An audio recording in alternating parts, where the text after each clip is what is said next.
Gautam construction কমিটিৰ এটা hot mix plan, এইটো মানে এয়াৰ পলিউশ্যনৰ ইয়াত এতিয়া যথেষ্ট পৰিমাণে ওচৰৰ যিখিনি খেতিয়ক আছে, খেতি পথাৰবিলাকত বানপানী হ'লে ক'লা চামনি এখন পৰে। তাৰপিছত 2022 চনৰ পৰা ইয়াত মই নিগাজিগত বাসস্থান কৰিব ল'লোঁ। তেওঁলোকে হট মিক্স প্লেনটো নচলাওঁ বুলি ভাবি এটা ষ্টক ৰুম কৰিম বুলি লাষ্টত এটা হট মিক্স প্লেন এটা ঘূৰিলে, মানে স্থাপন কৰিলে। যাৰ ফলত তাৰ পৰা ওলোৱা কাৰ্বন মনক্সাইড আজি গোটেই এই অঞ্চলটোত ঠানি ধৰিছে, খেতি বাতিবিলাক অনিষ্ট হৈছে। তাৰপিছত আমাৰ ইয়াতে মানে জীৱন মৃত্যুৰ লগত যুদ্ধ কৰি আছো যে কাৰ্বন মনক্সাইড আৰু যিটো তাৰ ক'লা ধোঁৱা, সেই ক'লা ধোঁৱাটোৱে ৰাতি 12টা-2টা বজালৈকে চলি থাকে। এতিয়া আপোনালোকে দেখিছে এতিয়া এটা প্লেন চলি আছে। এই সম্পৰ্কত বৰবিলা পখলা গোহাঁই কমিটিয়ে এক্সিকিউটিভ ইঞ্জিনিয়াৰ ৰিজনেল পলিউশ্যন চেণ্টাৰত এখন এপ্লিকেশ্যন দিছিল যাতে এইটো বন্ধ কৰিব লাগে বা ৰেক্টিফিকেশ্যন কৰিব লাগে। তেওঁলোকৰ কোনো ধৰণৰ পাৰ্মিশ্যন নাই, কোনো ধৰণৰ চাইনবোৰ্ড নাই। চাইনবোৰ্ড নোহোৱাকৈ এনেকৈ কেৱল মন্ত্ৰীৰ ছত্ৰছায়াত সাহসত তেওঁলোকে এটা মানে অনা অসমীয়াই এটা ৰাজত্ব কৰি এটা এই ৰাজ্যখিনিক, এই সমাজখিনিক ব্যতিব্যস্ত কৰিছে। গোটেই সমাজখিনিৰ বা ৰাজ্যখিনিৰ গোটেই জীৱন ধাৰণৰ এটা মানে জীৱনৰ প্ৰতি ভাবুকি আহি পৰিছে। খেতি বাতিটো নষ্ট হৈছে। গতিকে আমাৰ নিচিনা পৰিয়াল এটা আমি ইয়াতে বাস কৰাটো যথেষ্ট পৰিমাণে কষ্ট হৈছে। আমি যে হয়তো আমি 60 বছৰ বাচি থাকিব লাগিছিল, ইয়াৰ পৰা আমি হয়তো কেতিয়া মৰো, কেতিয়া কি হয় আমি ক'ব নোৱাৰো। এই সময়ত আপোনালোকৰ ষ্টক কৰাৰ কাৰণে মাটিখিনি দিয়া হৈছিল। তেওঁলোকে এগ্ৰিমেণ্ট কৰিছিল এনেধৰণৰ কোনো ধৰণৰ যে তেওঁলোকে হট মিক্স প্লেন এটা আৰু এগ্ৰিমেণ্টৰ কোনো ধৰণৰ কথা নাছিল। আমি 4জন মানে মাটিখিনি দিছিলোঁ। মাটিখিনিত কোনো ধৰণৰ তেওঁলোকে কি কৰিব, কেনেকুৱা ইণ্ডাষ্ট্ৰি কৰিব, কেৱল তেওঁলোকে এটা ষ্টক ৰুম খুলিম বুলি কৈছিল। এতিয়া এই পাৰ্মিশ্যন লৈছে নে লোৱা নাই ক'ব নোৱাৰো, তেওঁলোকৰ পাৰ্মিশ্যন আছে নে নাই। কোনো ধৰণৰ চাইনবোৰ্ড নাই, কোনো ধৰণৰ চৰকাৰী পলিউশ্যন বৰ্ডৰ পৰা কোনো ধৰণৰ চাৰ্টিফিকেট তেওঁলোকৰ নাই এতিয়ালৈকে। আৰু আছিল যদিও মই এখন দেখিছিলোঁ ভিতৰত মানে লুকাই থৈ দিছে, চাইনবোৰ্ডখন মানে ৰুমৰ ভিতৰত লুকাই থৈ দিছে। আৰু সেইখন 31/3/2023 তেওঁলোকৰ যিটো ম্যাদ উকলি গৈছে। আৰু এই সম্পৰ্কত আমি লিখিছোঁ, হায়াৰ অথৰিটিলৈ গৈছোঁ আৰু নেশ্যনেল গ্ৰীণ ট্ৰিবিউনেলকো জনাইছোঁ। তেওঁলোকে এটা FIR লজ কৰিব দিছে। এতিয়ালৈকে আমি কোনো ধৰণৰ মানে ছাকচেছ হ'ব পৰা নাই এইটোৰ পৰা।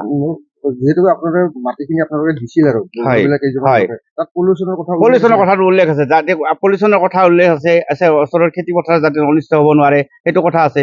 ইয়াতকৈ ডাঙৰ কথাটো হৈছে তেওঁলোকে এগ্ৰিকালচাৰ লেণ্ডত কি সাহসত কাৰ ছত্ৰছায়াত পৰি তেওঁলোকে এটা ইণ্ডাষ্ট্ৰি স্থাপন কৰিব পাৰিলে ইয়াত, এইটোহে ডাঙৰ কথা।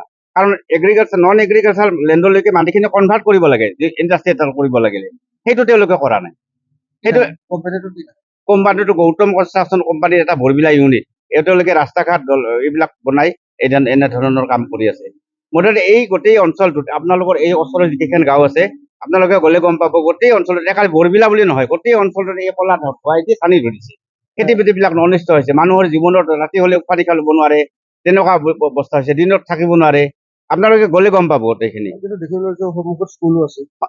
স্কুলৰ ছাত্ৰ ছাত্ৰীৰ কাৰণে ডাম্পাৰৰ যিটো অসুবিধা মানে বহুত ডাঙৰ অসুবিধা। যিটো পলিউশ্যন হৈছে, ধূলি বালি উৰে, ধোঁৱাই কৰে আমাৰ এই অঞ্চলটো। মোৰ ঘৰ বাতিকুৰি হাট, কিন্তু এইটো প্লেনটো আছে ইয়াতে বৰবিলাৰ পৰা অলপ ভিতৰ ফালেদি অলপ দূৰ। গতিকে আমাৰ তাতেও কাভাৰ কৰে এই পলিউশ্যনটো। ইয়াতে মানে হট মিক্স প্লেন মানে এইটো এই আলকাট্ৰাবিলাক গ'লে যে ধোঁৱাটো যি ওলয়, সেই বস্তুখিনি আমাক চানি ধৰিছে এই অঞ্চলটোত। এই ক্ষেত্ৰত ল'ৰা ছোৱালীলৈও যথেষ্ট ক্ষতি হৈছে, বহুত ক্ষতি হৈছে। আৰু বহুত মানুহৰ অসুখ হৈছে, যিবিলাক এজমেটিক ট্ৰাবল থকা মানুহ আছে তেওঁলোকেতো বহুত ভুগছে এইটোৰ পৰাই। কি বিচাৰে এতিয়া? এইটো কি বিভাগীয়ভাৱে আচলতে ইয়াৰ কি এনেকুৱা নিয়ম আছে নে নাই তাৰে ব্যৱস্থা লৈ এইটো কিবা ব্যৱস্থা কৰিব লাগে।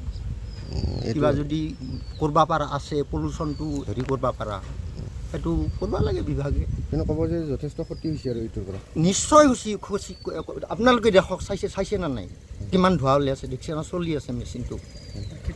খেতি বাতিটো মানে নষ্ট হৈছে, খেতি বাতিটো প্ৰভাৱ পৰিছে। কিন্তু ফল মূল গছবিলাক এইবিলাকতো প্ৰভাৱ পৰিছে। এইটা আপুনি গ'লে চব দেখা পাব, আমাৰ গাঁৱত গ'লেও দেখা পাব, মানে বাতিকুৰা অঞ্চলখিনিত গ'লেও দেখা পাব। আমাৰ ঘৰে বাহিৰে আপোনাৰ ক'লা ক'লা আমাৰ দাগ পৰি যায়। আৰু লগতে আমাৰ খেতি প্ৰধান গাঁও, আমাৰ খেতিবিলাক নষ্ট হৈ গৈছে। এই ফিচাৰী আছে, আপোনালোকে চাই ল'ব কিমান মাছ মৰি আছে। এই মানে বাৰিষা প্ৰদূষণৰ ক'লা পানী ফলতে। ক'লা পানী এখিনিয়ে কথা আৰু কথা হ'ল কি আপোনালোকে গাঁৱতো ছাৰ্ভে কৰিব আৰু এওঁলোকৰ আচলতে কোম্পানীটো বৈছে হৈ কিন্তু কোম্পানীৰ একো আমাৰ নাইয়ে ইয়াতে এখন ফলক হ'লেও মাৰিব লাগে কিন্তু সেইবিলাকো নাই আমাৰ এইখিনিয়ে এতিয়া কি বিচাৰে আপোনালোকে এইটো বন্ধ কৰিব লাগে অসম চৰকাৰক এটা অনুৰোধ কৰিছোঁ এইটো বন্ধ কৰিব লাগে আমাৰ বেলেগত দিয়ক আৰু তেওঁলোকৰ পৰা আমাৰ বহুত তদন্ত অসুবিধা কৰক হৈছে। নীতি অ, বহিৰ্ভূত তদন্ত না কৰক, নীতিৰ নীতি ভিতৰত আছে আছে সেইটো সেইখিনিয়ে কথা তদন্ত কৰক যথেষ্ট কষ্ট মানে মানুহৰো অসুখ হৈছে মানুহৰ অসুখ হৈছে আপুনি চাব ট্ৰাবলবিলাক এইখিনি জেগাত আপোনাৰ বহুতৰ কেঞ্চাৰৰ পৰা আদি কৰি হাৰ্টৰ পৰা এইখিনিও হৈছে জানিবলৈ পাওঁতে আপোনালোকৰ বৰবিলাখন কৃষি প্ৰধান গাঁও হয় যথেষ্ট ইয়াৰ পৰা প্ৰভাৱ পৰা বহুত ক্ষতি হৈছে বহুত ক্ষতি হৈছে আমাৰ কৃষি আপুনি চাব ধানবিলাক চাব আপোনাৰ শস্যবিলাক আমাৰ ভাল নহয় আমাৰ ধানত কৰি পাতানবিলাক বেছি হয় লগাও কমি গৈছে তামোল নাই আমাৰ আপোনালোকে চাব মোৰে আছে তামোল আপোনালোকে চাওক 50-60 ডেল তামোলবিলাক চব নষ্ট হৈ গৈছে তামোল নালাগে আপোনালোকে চাওক আমলখি মই 100 ডাল আপোনালোকক আমলখি দেখাই দিম এটা যদি আমলখি এই চিজনত ওলাই দিবা